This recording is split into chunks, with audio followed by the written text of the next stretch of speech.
Welcome to Luca and Miguel. Enjoy the video. You have your sticky notes and a workspace. Start now.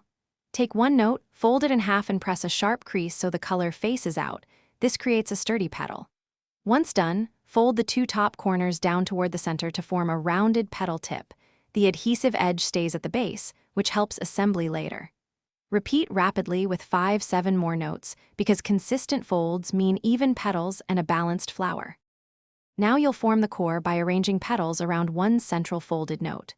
Place the first petal, then overlap the next by about 30 to 45 degrees so the adhesive edge catches. This creates a tight ring. Make sure each petal's base aligns and press the sticky tabs firmly so they hold without extra glue. Once you've circled the center, tuck the final petal's adhesive under the first petal to lock the ring. This gives a neat, secure base for outer layers.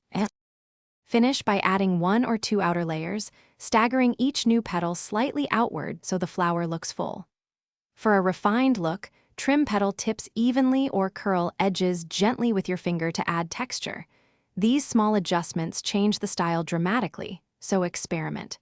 If the assembly feels loose, press adhesive seams again and add a tiny tape dot behind a petal or slide a small folded sticky note under the base to reinforce.